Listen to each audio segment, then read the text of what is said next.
Yo, kumusta mga katropa, mga kasangkayan? Welcome mo to JD Vlogs, home of Waray-Waray Vlog. So yan na mga katropa, mga kasangkayan, iguupod ko kamo ngadto hiton balay taksangkay nangaranan tangahi Master Dadam. Hiyaan nagimo ang face mask han JD TV ngan JD Vlogs. Syempre para may dagita patalas sa taton channel nang para gihap kakaiba ba taton face mask. Nag-design na ako kagabi na akong face mask. Ngan, kumanto na kayra kanina mga around 3 o'clock pero may daragin deliver nga na face mask. So diri ko na pagpipi na iha onutro. Let's do this!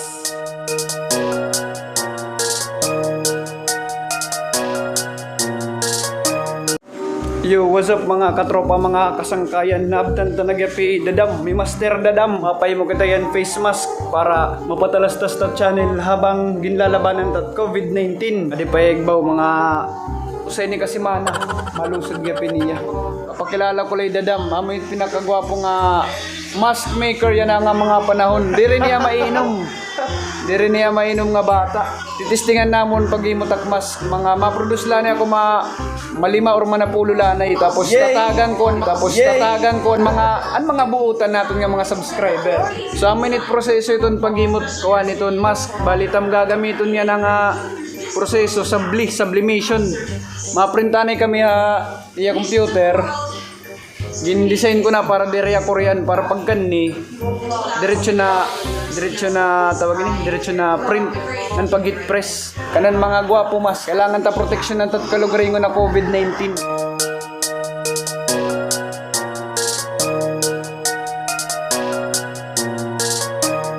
Siyempre, kung magtatrabaho kita yung mga solid nga trabaho, hindi rin maiiwasan ito sa ganini.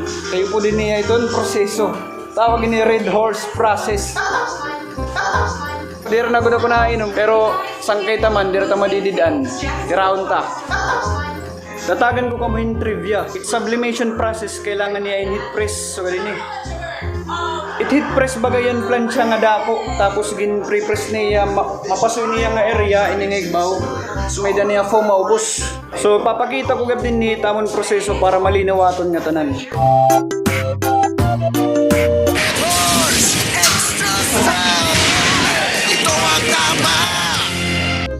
Kung tagasan no si ka makakilala ka na iyan, pag dalagang kilala ka na iyan, kita ka na hadlok kay kuntiya, camera shy.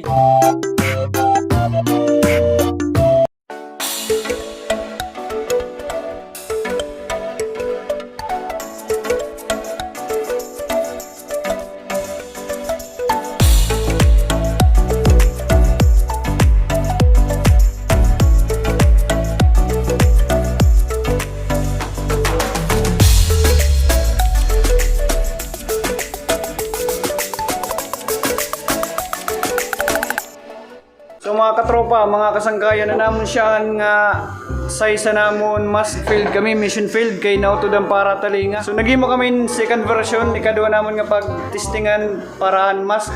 Man, bagat ka nga 5.7 it. Try namon ito ikaduha nga design kung masakto na tamon sukul. Kay tansya to namon kanina nga siya pala niya pag-imon ibang nga design it diretso di diha talinga.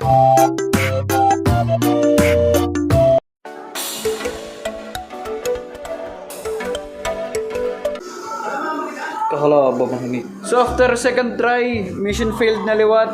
The first try, mission failed lagyap. So matry kami ti katulo. Mas siya na nga ni, papadayon na naman itong 100 million nga face mask.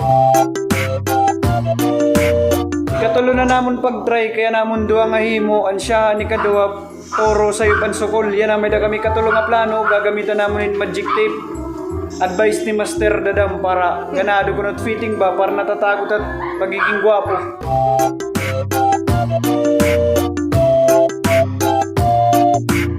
Aspera na akong paragi mo amo na ko niti sukul. If makauman kami ana hinusa nga asya na maundang na kami kay ana ko ni mga design direction kasukul. Update lang kita amo ni kaupat nga design ngan bagaharanin niya kamatuuran. Salamat kan Master Dadam. Maminit na himot kuan. Bugos nga Pilipinas ngan hakuan. Wuwan China.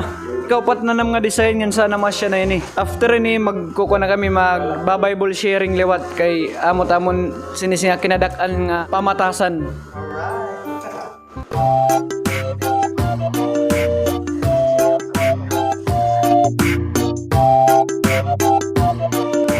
So mga katropa, update ko kamuha namon siyahan nga himo. Medyo sayo. Ani kadua, medyo sakto pero kulang kaming sukol. Ani katulo, guruguti. Pero para niya designan iya ikaupat. So after ni kaupat, amunin niya design. May daniya magic tape. So amunin niya resulta. So damo nga salamat kan Master Dadam. Mapahimo ka mo. Amunit pinakagwapo nga paragi mo di dia siyempre sana sa yan lugar mga gwapo. Sakto lalawat kay malubat na ako, humanon ko na takon vlog party paghimo hindi DIY mask para ma-prevent nato nitong COVID-19. So damo nga salamat han pagsayagan nimo oras han pagupod na akong video. This is JD Vlogs now signing out.